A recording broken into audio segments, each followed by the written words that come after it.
여러분에게 전할 하나님의 말씀은 마가복음 16장입니다. 9절부터 20절까지 말씀입니다. 우리 한 절씩 교독하도록 하겠습니다. 9절에서 마지막 절까지입니다. 제가 먼저 읽습니다. 예수께서 일해의 첫날 새벽에 살아나신 뒤에 맨 처음으로 막달라 마리아에게 나타나셨다. 마리아는 예수께서 7 귀신을 쫓아내 주신 여자이다. 마리아는 예수와 함께 지내던 사람들이 슬퍼하며 울고 있는 곳으로 가서 그들에게 이 소식을 전하였다. 그러나 그들은 예수가 살아계시다는 것과 마리아가 예수를 목격했다는 말을 듣고서도 믿지 않았다. 그 뒤에 그들 가운데 2 사람이 걸어서 시골로 내려가는데 예수께서는 다른 모습으로 그들에게 나타나셨다. 그들은 다른 제자들에게 되돌아가서 알렸으나 제자들은 그들의 말도 믿지 않았다. 그 뒤에 11 제자가 음식을 먹을 때에 예수께서는 그들에게 나타나셔서 그들이 믿음이 없고 마음이 무딘 것을 꾸짖으셨다. 그들이 자기가 살아난 것을 본 사람들의 말을 믿지 않았기 때문이다. 또 예수께서 그들에게 말씀하셨다. 너희는 온 세상에 나가서 만민에게 복음을 전파하여라. 믿고 세례를 받는 사람은 구원을 얻을 것이요 믿지 않는 사람은 정죄를 받을 것이다. 믿는 사람들에게는 이런 표징들이 따를 터인데 곧 그들은 내 이름으로 귀신을 쫓아내며 새 방언을 말하며 손으로 뱀을 집어들며 독약을 마실지라도 절대로 해를 입지 않으며 아픈 사람들에게 손을 얹으면 나을 것이다. 주 예수께서 그들에게 말씀하신 뒤에 하늘로 들려 올라가셔서 하나님의 오른쪽에 앉으셨다. 다 함께 합니다. 시작. 그들은 나가서 곳곳에서 복음을 전파하였다. 주님께서 그들과 함께 일하시고 여러 가지 표징이 따르게 하셔서 말씀을 확증하여 주셨다. 아멘. 오늘 여러분에게 전할 말씀은 우리 다 함께 다 함께 읽어보겠습니다. 시작. 너희는 복음을 전파하여라. 오늘 여러분에게 전하는 상세한 이야기들을 다 이해 못할지라도 다 잊어버릴지라도 이 말씀이 여러분에게 전하는 하나님의 메시지니까 이 말씀만 마음에 꼭 새기고 또 그렇게 순종하여 살기를 주의 이름으로 축원합니다. 우리가 읽은 본문에 보면 막달라 마리아가 예수님을 처음으로 부활하신 예수님을 만났죠. 또 그 전에 여러 여자들이 예수님의 빈 무덤을 보았고 천사들이 예수가 살아나셨다는 이야기를 들었습니다. 그래서 막달라 마리아가 제자들이 이제 숨어 있는 곳에 가서 이 이야기를 전했고 다른 여자들도 그 이야기를 했습니다. 그러나 제자들은 믿지를 않았어요. 믿지 못했는지 믿지 않았는지 어쨌든 믿지를 않았어요. 그 다음에 엠마오로 가던 그 제자들 중에 둘이 그 얘기를 듣고 이제 고향인지 아니면 어딘지 엠마오로 가고 있었거든요. 예수가 부활했다는 얘기를 여자들한테 듣고도 거기서 모여 있다가 그 얘기를 듣고도 다시 시골로 가고 있었던 거예요, 이 사람들이. 그런데 그들에게도 예수님이 다른 모습으로 나타나셨다 그래요. 처음에 알아보지 못했죠. 나중에 이제 눈이 밝아져서 예수신 거를 이제 알게 됐지만, 그러니까 그들이 너무나 놀래가지고 다시 다른 제자들이 모여 있는 곳으로 가서 그 얘기를 전했는데 그들의 이야기도 안 믿었어요. 부활은 사실은 사람들이 눈으로 보고 손으로 만지고 함께 하기 전까지는 사람의 이 이성과 사람의 생각과 사람의 의지로는 사실은 믿을 수 없는 너무나 엄청난 사건이에요. 그러니까 제자들이 예수님이 죽으시고 부활하실 거에 대한 이야기를 여러 차례 들었거든요. 성경에도 그리스도의 가장 중요한 표적이 죽은 자 가운데서 다시 살아나는 부활이었거든요. 그리고 예수님을 하나님의 아들 그리스도라고 수차례 고백했거든요. 지난 3년 동안 수많은 역사와 그 능력과 하나님이 함께하고 하나님의 아들이 아니면 일어날 수 없는 것들을 계속 수도 없이 경험했거든요. 뿐만 아니라 예수님이 부활했다는 이야기를 천사들로부터 듣고 빈 무덤을 본 여자들이 와서 얘기하는데도 안 믿어지는 게 부활이었어요.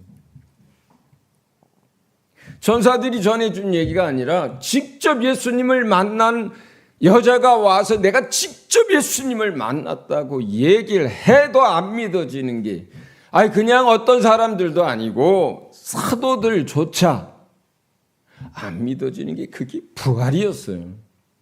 그 제자들 중에서 둘이 가다가 직접 예수님을 만났어요. 이 사람들이. 그들은 믿었죠, 이제.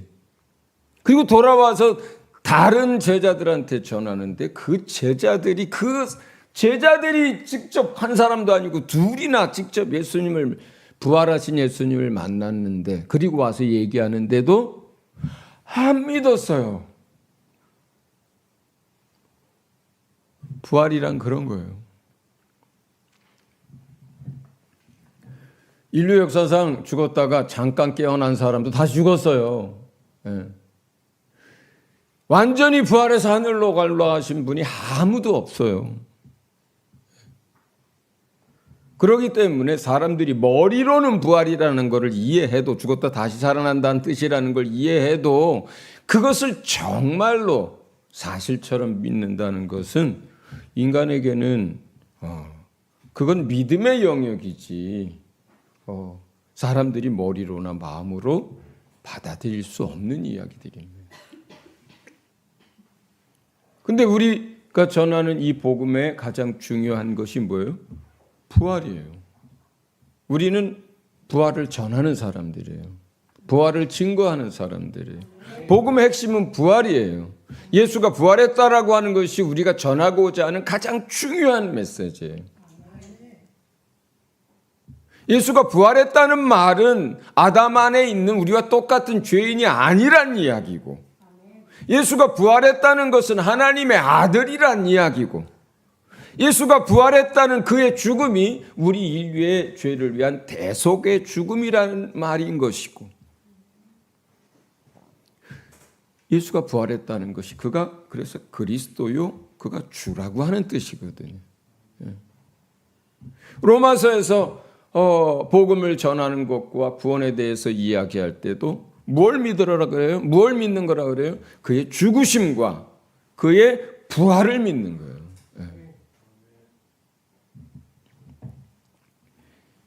우리가 이 부활에 대해서 복음을 전하는 사람인데, 복음을 전하다 보면 먼저 그들이 기본적으로 그들 마음 안에 하나님에 대한 것과 죄에 대한 것들을 가지고 있어야 돼요. 하나님이 없는 사람에게 무슨 하나님의 아들이 있겠습니까? 하나님을 모르는 사람, 인정하지 않는 사람에게 무슨 하나님이 보내주신 메시아라고 하는 게 말이 안 되잖아요. 또 하나님은 인정하고 하나님이 살아계신 건 잘 믿는다 하여도 자기 자신이 죄인이라고 하는 사실을 모르는 사람에게는 뭐예요? 메시아가 필요 없어요. 그리스도가 필요 없어요. 자신을 위해서 대신 죽어야 할 메시아가 필요가 없어요. 그러니까 복음을 받아들이기 위해서, 예수를 받아들이기 위해서 밑바탕에 기본적으로 준비되어져 있어야 하는 게 그 두 가지예요. 창조주 하나님이 계시다는 것, 그것을 인정할 수 있어야 돼요. 그리고 자기 자신이 죄인이라고 하는 사실을 인정할 수 있어야 돼요. 그 다음에 우리는 예수에 대해서 전하는데 결국은 예수의 죽음과 부활을 전하거든요. 근데 거기에서부터는 이건 믿음의 영이고 영적 영역이에요. 예수를 몰라도 창조주 하나님이 계시다는 것을 인정할 수 있습니다. 우리 안에 주신 지혜를 가지고 지식을 가지고 이성을 가지고 사실 심각하게 따져보면 하나님이 계시다는 것 외에는 만물이 존재하는 것을 설명할 수 있는 방법이 없거든요. 그리고 자기 자신이 죄인이라고 하는 사실도 그 안에 있는 양심의 기능을 가지고 사람들은 예수를 몰라도 그 양심의 기능을 가지고 자기 자신이 죄인이라고 하는 사실을 인정할 수 있어요. 그러니까 예수를 몰라도 하나님이 살아계신 것, 또 창조주가 계신 것, 세상 만물을 창조주가 창조했다는 것을 알 수 있고, 예수를 인정하지 않아도 인간들은 자기 자신이 살면서 죄 가운데 살았고 죄를 지면서 살았고 죄를 피해갈 수 없다는 사실, 이건 인정할 수가 있어요. 그런데 그 다음에 우리가 예수를 전할 때, 예수의 죽음과 부활을 전할 때, 예수가 하나님의 아들인 걸 전할 때는 이성으로 되어지는 게 아니에요. 그건 양심으로 되어지지도 않습니다. 거기서부터 뭐가 필요해요? 거기서부터 믿음이 필요하고 영적인 영역이에요. 근데 그것을 위해서 기도하는 거예요. 가족들이, 여러분들이 친구들을 위해서, 또 어떤 그 나라를 위해서 기도하는 거예요. 어떻게 기도합니까? 믿지 않는 사람들 가운데는 뭐가 역사해요? 악한 영들이 역사해요. 그 악한 영들의 결박과 그 사람 속에서 또 밖에서 역사하는 악한 영들의 역사와 이걸 무너뜨리지 않으면, 이 결박을 끊어내지 않으면 그 사람을 취해서, 그 사람을 잡아서 빼서 예수 그리스도에게로 데리고 올 수가 없는 거예요. 그래서 기도하는 거예요. 선교사들이 아직 때가 이르지 아니한 추수받은 어떤 나라에 가는 이유도 사실은 그 나라의 그 영적 싸움을 위해서 가는 거예요. 땅밟기를 기도하고 또는 어디에 가서 기도 사역을 하는 것도 다 같은 거예요. 기도를 통해서 그 사람에게 또는 그 지역에서 역사하는 영적 결계와 영적 악한 영들의 역사와 또 그 모든 결박들을 파쇄하고 무너뜨리고 끊어내야 그 다음에 이 사람들에게 복음이 들어가요. 첫째는 기도를 통해서 하는 것이고, 두 번째는 뭐예요? 그렇다 할지라도 그것은 이성이나 마음 가지고 되는 게 아니에요. 그렇게 원수의 역사들을 무너뜨린 다음에, 결계들을 깬 다음에, 그 다음에 어떤 역사가 필요한 거예요? 성령의 도우시는 역사가 있어야 되는 거예요. 네. 그 마음을 부드럽게 하는 것도 성령입니다. 그 가난한 마음에 하나님을 기억나게 하는 것도 성령입니다. 하나님을 믿고 돌아갈 마음을 주는 것도 성령입니다. 회개하고 고백할 마음을 주는 것도 성령입니다. 이성과 상식으로 되어지지 않는 예수의 죽음과 부활에 대한 이야기를 마음에 받아들일 수 있도록 도우시는 분도 성령이에요. 네. 그렇기 때문에 우리가 가족들을 위해서 기도할 때도 마찬가지고, 동료들을 위해서 기도할 때도 마찬가지고, 이 두 가지가 먼저 필요한 거예요. 우리가 기도로 영적 싸움을 싸워서 악한 영들을 묶는 것과 깨뜨리는 것과, 또 성령이 역사하셔서 그 사람을 구원해 달라고 하는 이 두 가지가 필요한 거죠. 그 다음에야 심령이 가난한 사람들, 애통해하는 사람들, 의를 사모하는 사람들, 하나님 앞에 두려워하는 사람들, 죄로 인해서 그 고통받고 하나님의 구원을 바라는 사람들에게 구원의 역사가 이루어지는 거예요. 네. 여러분은 그 과정을 통해서, 그 과정을 지나서 누군가의 기도와 성령의 역사를 통해서 지금 하나님의 자녀가 되신 줄로 믿으시기 바랍니다. 네. 이렇게 우리가 이성으로도 상식으로도 믿을 수 없는 이 부활이 예수 그리스도에게 이루어졌던 것입니다. 이제 제자들이 부활하신 예수님을 봤어요. 다 같이 여러 차례에 걸쳐서 그 못자국에 손을 대고 만졌습니다. 그 음성을 직접 들었습니다. 함께 바닷가를 거닐었습니다. 함께 음식을 먹었습니다. 그분이 찾아오셔서 여러 차례 다시 구약에 있는 예수님에 대한 이야기, 앞으로 될 일들에 대해서 하나씩 풀어주시고 성경을 가르치는 일들을 경험했습니다. 부활하신 예수님을 그렇게 경험하고 났을 때 마지막으로 주님이 하신 이야기가 너희는 온 세상에 나가서 누구에게? 만민에게 복음을 전하라는 거였어요. 여기에서 이어지는 게 이제 사도행전 1장인 거예요. 마가복음이든 누가복음이든 어느 복음서든 다 똑같습니다. 이 마지막 지상명령과 우리에게 복음을 전할 사명을 주신 그 다음 이야기가 이제 사도행전으로 이 사도들이 나가서 계속 안에만 있으면 어떻게 돼요? 예루살렘에만 모여 있으면 어떻게 돼요? 핍박이 임하고 강제로 흩어지는 역사가 주님으로 말미암아 이루어져요. 나가서 그 다음에 만민에게 복음을 전하는 일들을 하는데 순서가 있어요. 근데 그 순서는 반드시 뭘 지켜야 하거나 아니면 그 다음에 뭐 앞에 게 되고 뒤에 게 되는 게 아니라 주님이 무엇부터 하고 또 동시에 또 어떻게 해야 되는지를 말씀하신 게 예루살렘과 유다와 사마리아와 땅끝까지거든요. 그 대신에 이 복음을 전하기 위해서 받아야 할 게 뭐예요? 성령이죠. 성령을 받고 나서 이러한 순서로 복음을 전하라고 그래요. 자, 여러분 이거를 여러분 유대인 아니잖아요. 그렇죠? 네. 여러분 이스라엘 사람들이 아니잖아요. 그럼 여러분에게 적용하면 어떻게 돼요? 첫 번째 누구에게?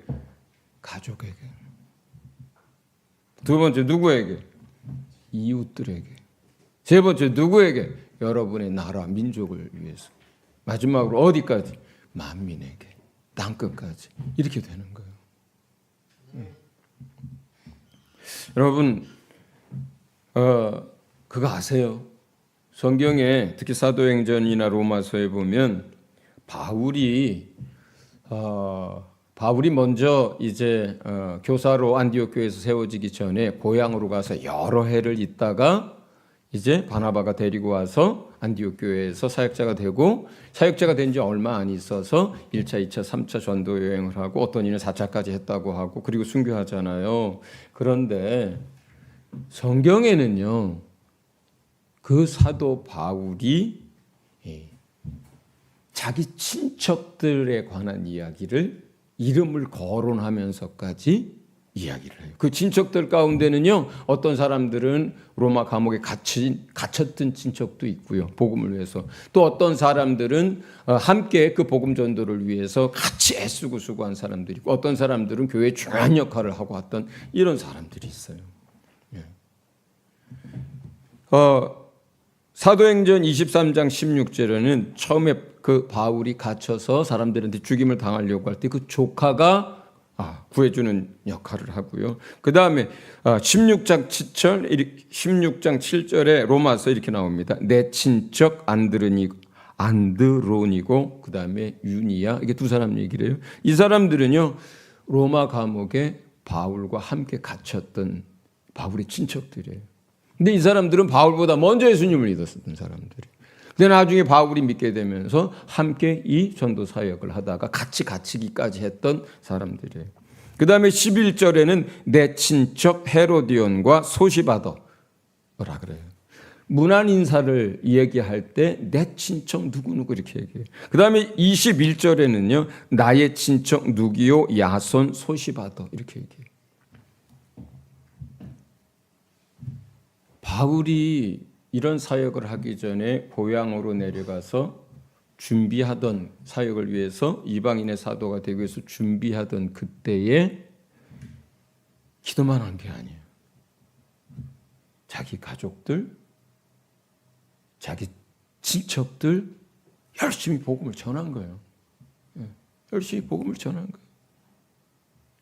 그리고 나서 안디옥으로 가서 교사가 이방인의 사도로서의 역할을 하게 됐는데, 그때의 그 전에 믿었던 또는 그 과정에서 믿었던 또는 그때까지 안 믿었지만 사도로서의 역할을 하면서 계속 그가 자기 동족과 가족들로 위해서 기도했잖아요. 그때 믿었던, 어쨌든 그 가족들이 어떤 역할을 해요? 동역자가 되고 사역자가 되고 함께 갇히는 자가 되고 주님을 위해서 일하는 사람들이 됐던 거예요. 예. 자그만치 사도행전에 나오는 이름만 6명이에요. 내 친척, 내 친척, 내 친척. 조카 빼고 7명이나 나와요. 물론 그 조카가 그 친척 속에 속할 수도 있지만 최소한 6명, 7명이나 되는 가족들이 함께 사역한 거예요. 네. 여러분들이 주님을 믿고 지금 한국 땅에 있습니다. 또 차 타고 얼마 가면은 만날 수 있는 가족들이 있습니다. 여러분들이 목회자가 되든 선교사가 돼서 다른 나라로 가든 계속해서 복음을 전해야 할 대상, 그리고 무엇보다 먼저 복음을 전해서 구원해야 할 대상, 가족들입니다. 가족들이. 그리고 여러분 친구들. 이웃이라고 하는 게 뭐예요? 늘 만나는 사람들이에요. 여러분 친구들, 여러분 친척들, 여러분 회사 동료들, 이게 다 누구예요? 이웃이에요. 그게 이웃이에요. 그 사람들이 누가 되는 거예요? 여러분의 동역자가 되는 거예요. 여러분과 함께 갇힐 수도 있고, 여러분의 가장 중요한 기도 후원자, 물질 후원자가 될 수도 있고, 예. 여러분들이 지치고 부상당하고 쓰러졌을 때 여러분들을 쉬게 할 사람들이 될 수도 있고, 예. 그래서 예루살렘을 뭐라고 해석하는 거예요, 여러분은? 내 가족에게, 내 이웃들에게가 먼저예요. 그리고 그걸 다 해야 그 다음 진행하는 게 아니라 먼저 그들에게 복음을 전하라는 거예요. 그들 가운데는 나중에 믿을 사람도 있고 바로 믿을 사람들도 있어요. 다 믿을 때까지 거기 앉아있으라는 얘기가 아니에요. 먼저란 뜻이에요. 그 다음에 여러분 사는 지역에 또 여러분 나라를 위해서 역할을 하는 거죠. 그리고 어디까지 가는 거예요? 만민에게까지 가는 거예요. 우리에게 이미 전달되어서 그들이 아직 복음을 못 들었고 그곳에 아직 교회가 없고 하는 이야기를 우리에게 이미 전해준 전사들을 통해서, 사역자들을 통해서 우리에게 전해준 지역과 사람들이 있어요. 우리는 세계 많은 민족들이 있고 어디가 아직 교회가 없는지 또는 아직 미전도 종족인지 다 알지 못합니다. 그러나 이미 우리에게 알려주신 데가 있어요. 얼마 전에 이건호 선교사님 통해서 우리가 알게 된 9개의 섬이 있어요. 남태평양, 환태평양에 프랑스어를 사용하는 1개의 섬, 영어를 사용하는 8개의 섬 이야기가 있어요. 또 라오스에 가 있는, 미얀마에 가 있는 우리 선교사들을 통해서 저산골에 아직 교회가 없고 저산골에 아직 교회가 없고 하는 정보와 소식들이 우리가 가지고 있습니다. 인도 북동부의 티가든에 아직도 교회가 없는, 복음을 듣지 못한, 10살만 되면 학교 못 나가고 차밭에 가서 차 따는 사람들의 그 이야기를 이미 우리가 들었습니다. 우리 마음에 이미 품었어요. 누가 그렇게 하셨겠어요? 주님이 우리 안에 얘기하신 거예요. 캘커타 주변에, 자이푸르 주변에 빈민가들 가운데 교회가 없고 정말 배우지 못하고 노예처럼 반진승처럼 살아가는 사람들이 있습니다. 적어도 이 사람들은 우리에게 기도하라고 알려준 사람들이요, 우리에게 후원하라고 알려준 사람들이요, 우리가 직접 가서 복음을 전하고 교회를 세우라고 알려준 만민에 속하는, 모든 민족에 속하는 사람들이에요. 서준교회가 모든 민족에게 다 나갈 수는 없습니다. 그러나 우리에게 이미 말씀하시고 마음에 부담을 주시고 우리에게 알려주신 사람, 그게 우리에게 모든 민족이고 우리에게 있어서 만민이에요. 예. 우리가 그 섬에 아직도 벌거벗고 사는 어떤 사람들이 있는데, 복음을 듣지 못한 사람들이 있는데, 교회가 없다는 얘기를 들었는데, 그거를 그냥 선교사가 와서 하는 이야기로 듣고 잊어버린다면 그건 주님이 우리에게 말씀하신 것들에 대해서 외면하는 거예요. 예. 모든 사람들에게 이런 걸 주지는 않습니다. 모든 사람들이 이런 걸 가지고 부담을 갖지도 않습니다. 그런 이야기를 듣고 거기 주님 오시기 전까지 거기에 복음이 전해져야 돼. 거기에 일꾼을 보내야 돼. 거기에 교회가 세워져야 돼. 이렇게 생각하는 사람도 모두가 그렇지도 않습니다. 그러나 여러분에게 주셨어요. 저에게 주셨습니다. 나가야 하는 게 맞고 모든 민족에 가는 게 맞습니다. 주님 우리에게 그렇게 말씀하셨어요. 세 번째는 믿고 세례를 받는 자는 구원을 얻을 것이라고 했습니다. 여러분, 이 얼마나 감사한 이야기예요. 이게 복음 아닙니까? 여러분이 선행을 많이 한다 한들 여러분의 죄가 사라지질 않습니다. 아무리 여러분이 의롭게 산다고 해도, 그 삶이 있다고 해도 여러분의 죄가 여러분의 의로운 행동으로 인해서 없었던 걸로 지워지질 않습니다.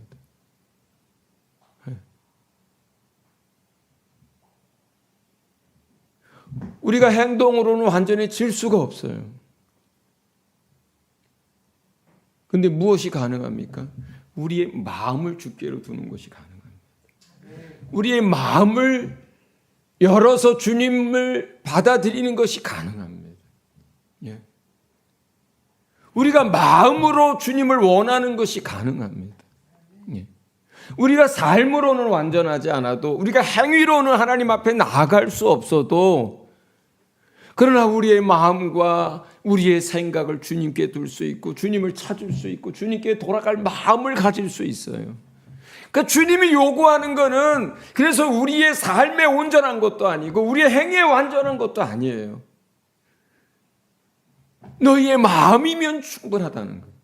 너희의 중심이면 충분하다는 거예요. 내게 돌아오고자 하는 그 마음, 내게 은혜를 구하는 그 마음, 살고자 하는 그 마음, 생명을 택하고자 하는 그 마음이면 충분하다는 거예요. 그러면 살 길을 열어주시겠다는 거예요. 그게 복음이에요. 그 길을 열어주시려고 온 게 예수입니다.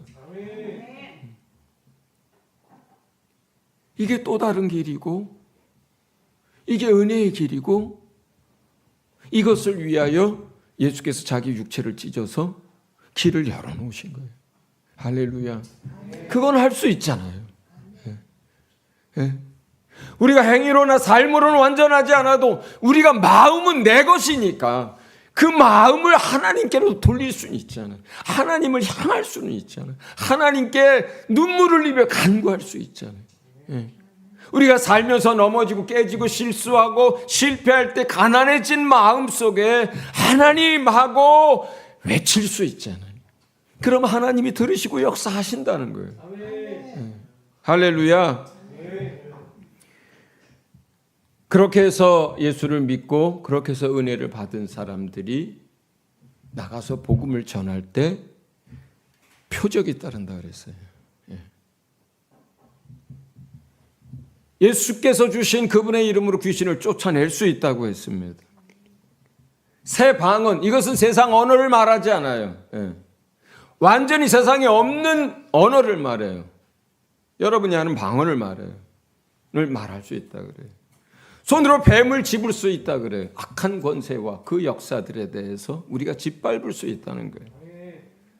우리가 독약을 마실지라도 절대 해를 입지 않는다 그래요. 예수를 시험하는 것이 아니라면 독사에 물렸어도 사도 바울이 다른 사람들은 다 금방 죽을 거라고 지켜보고 있었지만 불에다 털어내고 멀쩡했습니다. 믿음이 있으면 아픈 사람에게 손을 얹으면 나을 거라고 했습니다. 근데 이것을 여러분 잘 아셔야 되는 것이 뭐라 그래요? 표징이라 그래요. 표적이라 그래요. 사인이라 그래. 사인. 사인이라는 게 뭐예요? 어떤 것에 대해서 뭘 보여주는 거예요. 나타내 주는 거예요. 뭘 나타내 주는 거예요? 믿는 자들이 전하는 그 복음이 하나님으로 말미암은 것이고 진리라고 하는 것이고 유일한 생명의 길이라는 것이고 예수가 하나님의 아들 그리스도 주라고 하는 것에 대한 사인이라는 거예요. 예. 너희가 생명을 얻은 자요 너희 안에 성령이 역사하는 것에 대한 사인이라는 거예요. 그러면 당연히 이것은 믿는 자에게서 나타나야 하는 거예요. 우리 안에 성령이 역사한다면 나타나야 한다는 거예요. 우리가 진리의 말씀과 복음을 전하는 현장에서 이게 나타나야 한다는 거예요. 근데 이것이 나타나려면 믿음이 있어야 합니다. 근데 그 믿음을 위해서 우리가 할 수 있는 게 있어요. 기도예요. 할렐루야. 이러한 사인이 우리가 복음을 전하는 현장에서 믿는 사람들이 기도할 때에 나타나야 하고 그것이 나타나지 않는다면 그것이 나타날 수 있도록 믿음을 구해야 하고 기도해야 해요. 그래야 우리가 우리 안에 하나님이 계시고 성령이 역사한다라고 하는 것을 보여줄 수가 있습니다. 우리가 전하는 복음의 말씀이 진리고 생명의 말씀이고 구원의 길이라는 것을 보여줄 수가 있어요. 사람들은 봐야 믿습니다. 사람들은 봐야 믿어요. 다섯 번째, 그래서 제자들이 나가서 곳곳에서 복음을 전했습니다. 소아시아 지역에, 유럽에, 아프리카에 다 나갔습니다. 아시아에도 왔어요. 도마가 인도까지 왔다는 것은 대부분 다 인정합니다. 그런데 요즘 어떤 사람들은 도마가 배를 타고 가야국까지 왔었다고도 많이들 얘기합니다. 거기에 그런 물고기표부터 시작해서 또 어떤 그 기독교 어떤 상징들이 아직도 바위에 많이 남아 있는데 어떤 사람들은 그게 그 시대 사도 시대에 이 땅에까지 복음을 전해진 친구라고 말하는 사람들도 있습니다. 저는 잘 모르겠습니다만 그러나 어쨌든 사도들은 이 말씀에 너희는 나가서 온 세상으로 나가서 모든 민족에게로 가서 복음을 전하라고 한 이 말씀에 목숨 걸고 순종해서 그들이 갈 수 있는 마지막 땅 끝까지 가서 복음을 전했어요. 할렐루야. 그럴 때 마지막 말씀입니다. 주님께서 그들과 함께 일하셨다 그래요. 여러 가지 표징이 따르게 하셔서 말씀을 확증하여 주셨다 그래요. 우리 혼자가 하는 게 아니에요. 그리고 주님은 우리 안에 가만히 계시고 우리가 혼자서 하는 게 아니에요. 주님이 우리 안에 계시고 성령이 우리 안에 계셔서 우리가 가는 곳마다 함께 가실 뿐만 아니라 그 주님이 또 증거를 위해서 오신 예수를 증거하기 위해서 오신 성령이 함께 뭐 하신다고요? 일하신다 그래요. 함께 복음을 전한다 그래요. 함께 일하신다 그래요. 어떠한 방법으로? 많은 표적과 기사와 능력으로 나타나는 것들로. 감동뿐만이 아니라 우리 안에 나를 위로하고 붙들어주고 힘 주시는 것뿐만 아니라 그 스스로가 나타나는 게 뭐예요? 사람들이 볼 수 있는 것, 사람들이 체험할 수 있는 것, 사람들이 경험할 수 있는 하나님의 능력으로 우리를 통해서 우리와 함께 우리 안에서 일하셨다 그래요. 저와 여러분에게도 서진교회에게도 하나님이 이와 같이 함께 일하시는 역사가 우리 안에 계신 성령의 역사가 나타날 수 있기를 주의 이름으로 축원합니다. 주님이 여러분에게 오늘 말씀하시는 거예요. 주의 은혜로 구원을 얻은 우리에게 죄사함 받고 하나님의 자녀가 돼서 우리 안에 성령이 내주하시는 우리에게 믿음이 필요하면 기도하라고 하시고, 담대함이 필요하면 기도하라고 하시고, 물질이 필요하면 기도하라고 하시고, 나가라고 합니다. 가족들에게부터 하라고 합니다. 그리고 복음을 전하라고 합니다. 그러면 내가 너를 통해서 일하겠고, 너와 함께 일하겠고, 하나님의 살아계심과 이 복음에 대해서, 우리가 전하는 이 진리에 대해서 하나님이 직접 성령으로, 능력으로, 나타나는 표적으로 확실히 증거해 주겠다고 합니다. 여러분에게 하시는 말씀입니다. 서진 교회에게 하신 말씀입니다. 이 말씀을 듣는 모두에게 하시는 말씀입니다. 우리가 주님을 사랑함으로 순종할 수 있기를, 열매 맺을 수 있기를 주의 이름으로 축원합니다.